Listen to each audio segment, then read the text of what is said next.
Welcome to New Zealand. Thanks for joining me. Well, today I'm out of my office. I'm out of home. I've just come out. I want to do the vlog in the great outdoors, and what better place to be? I mean, look at this. This is just fantastic. This is Kiriatahi Beach. This is on my doorstep, and just a change of scenery, really. Today's episode, what we're going to be doing, I'm just going to be doing a bit of a Q&A episode. I've got some questions to answer. Some things that people have asked me over the last few weeks. I'm going to try and answer them if I can. And also I've got some questions for you. I've got a little quiz for you. So I'm real interested on that. I'm real interested to see how you do with that. So let's just get straight into that. Now last week we did an episode on, not last week, but the last episode rather.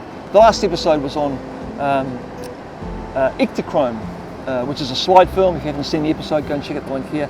And I did a side-by-side comparison between Ektachrome and digital. I had a Leica M8, Leica M6, put the Ektachrome into the M6 and shot basically the same pictures on both cameras, and I showed you guys the results. And you know, I made the comment at the time that I didn't really see enough difference in the images to warrant going through the whole process of using this film. And from that video came some really interesting feedback, and I just want to kind of go on from that this week in this episode. And general consensus was, although it was very close, was that the film basically topped the digital. And I think we need to remember that with the digital images, I didn't do any post-processing, and got me thinking that if I had done some post-processing on these images and thrown them at you guys, if you would have actually seen that, you know, would have been able to tell me which one was which was the digital image and which was the film image. And hence today's episode. That's where I want to go with this episode this week. I want to give you a test. I want you to, I'm going to run some images for you. I'm going to roll some images, about 10 to 15 images, and they're all black and white. And what I want you to do is I want you to tell me which of the images you feel are digital, were taken with a digital camera. And then at the end of the episode, we're going to come back and we're going to look at the results, and I'm going to ask you some questions and just have a bit of a natter about it. So check out the images, and then we'll come back towards the end of the episode, and I'll give you the answers if you like. See how well you did. Concentrate. Here they are. Time goes by, yeah, you and I are running out.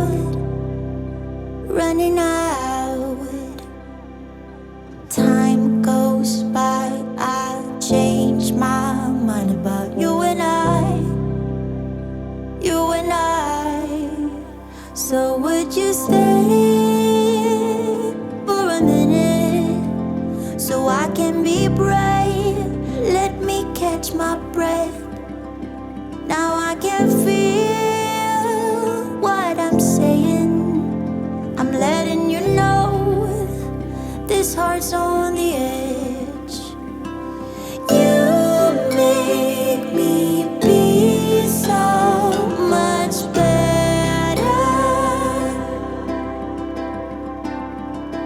Promise to love you forever. That's why I wanna spend my life with you.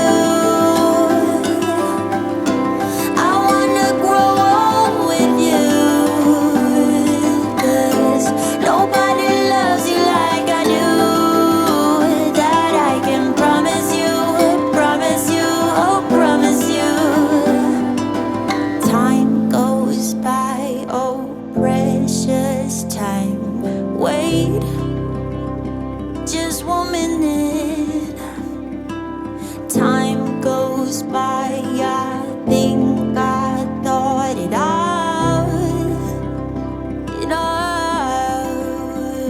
So would you stay for a minute so I can be brave? Let me catch my breath. Now I can feel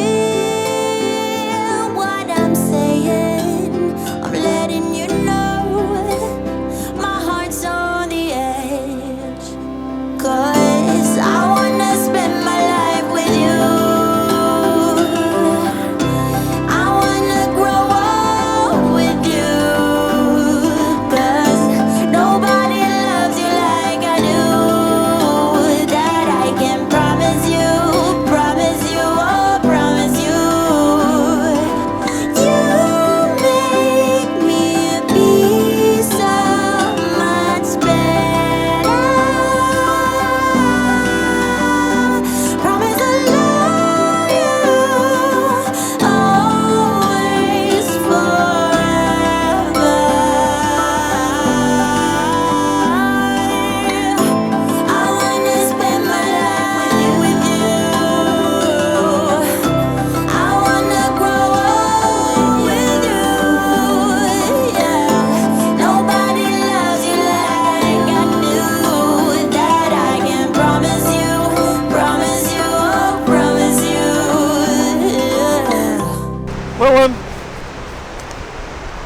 hope you enjoyed the pictures, and I hope you get the answers right. Answers that are going to be at the end of the episode. I'm going to reveal how many of those pictures were digital, how many were film.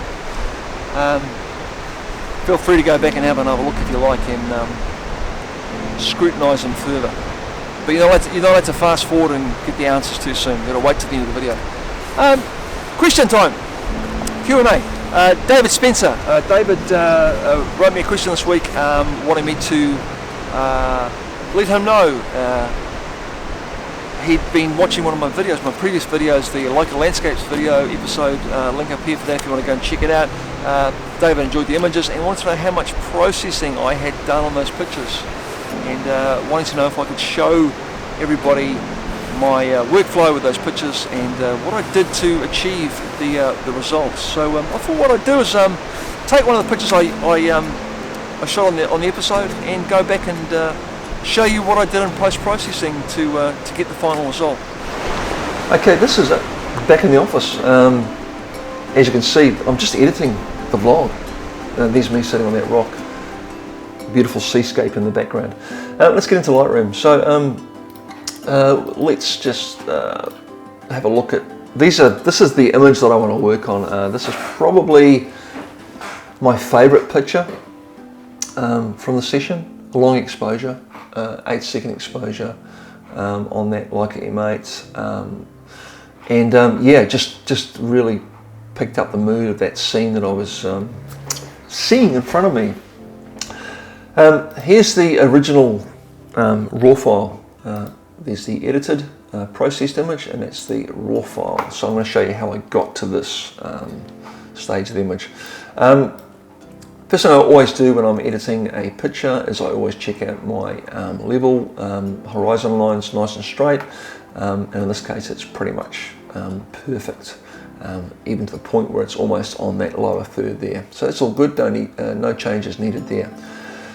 Okay, next thing I want to do is I'm just going to bring a little bit more warmth into this picture, bring this temperature slider up into the yellow area a little bit more. So we're going to bring that up to about 6.6, and there we go, there it is. So just taking a bit of the coolness out of the picture, and then I want to just drop my contrast down, just to kind of just flatten it out a little bit. So I'll bring that out to about -14, I think we had it at.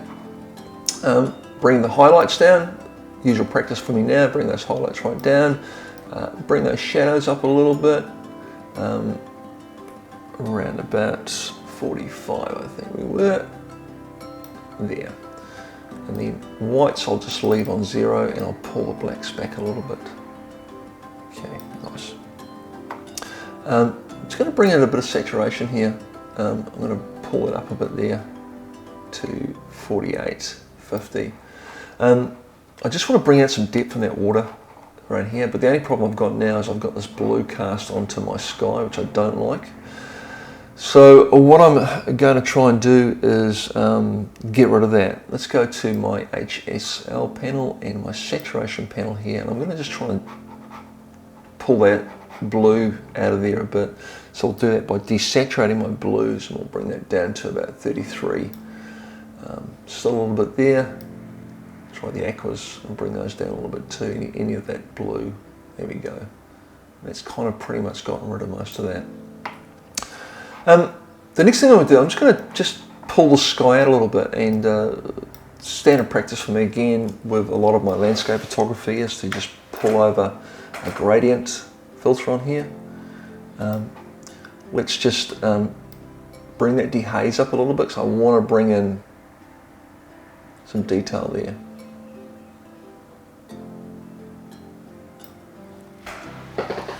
Bring it up to about there.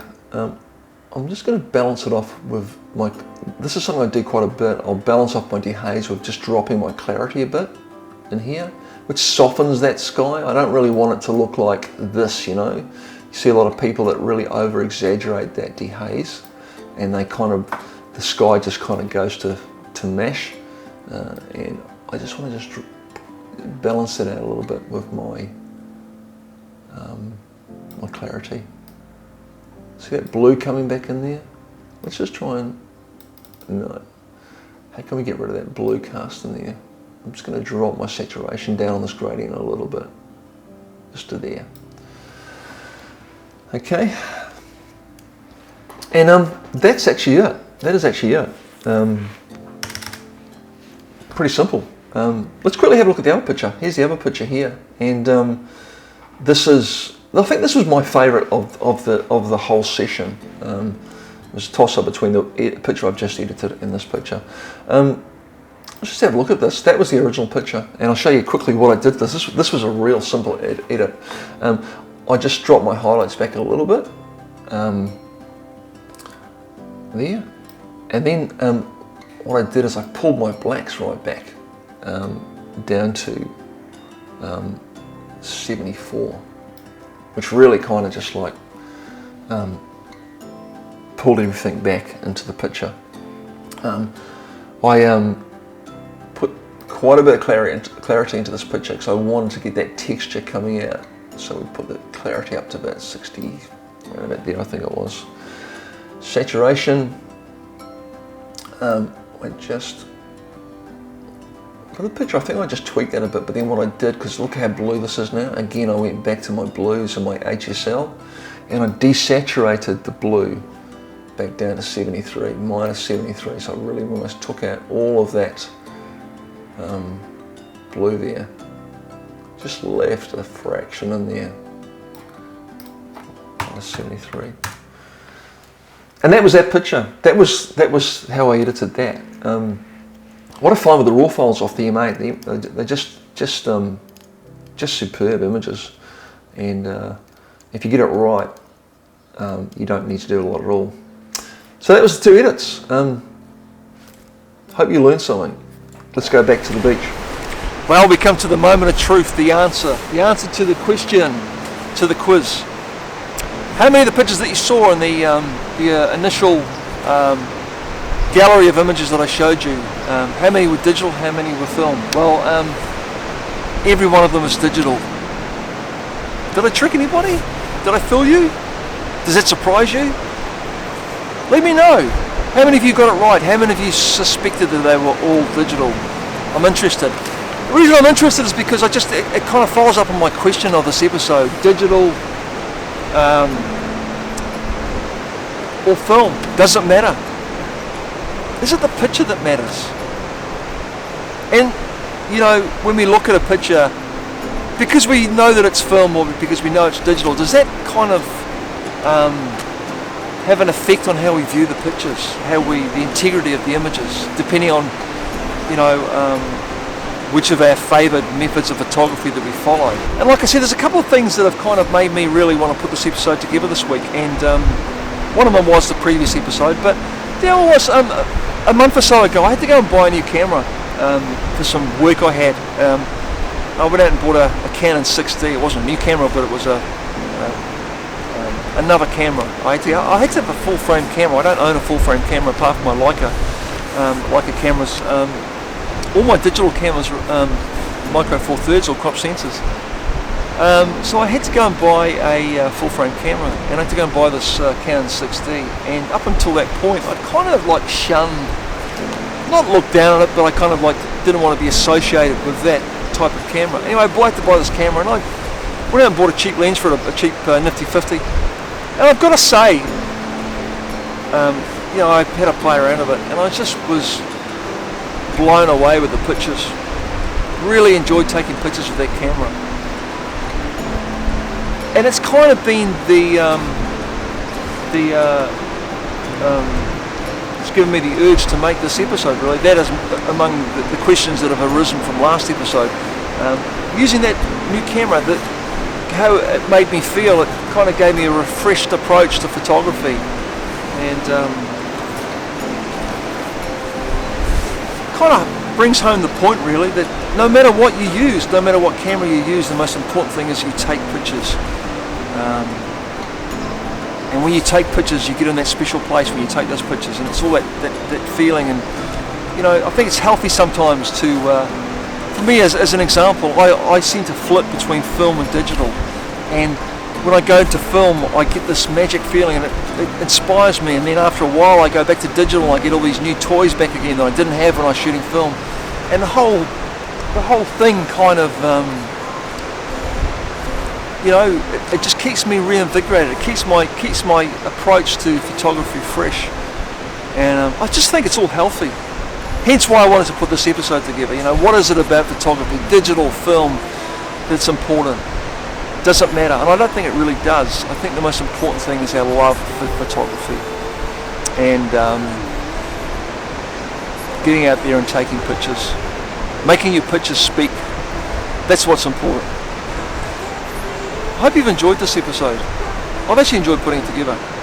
If you haven't subscribed, please do so. Hit that subscribe button below. Go and follow me on social media as usual. Links below for all that stuff. Until next time, I look forward to seeing you all again. Haere rā from New Zealand. Goodbye.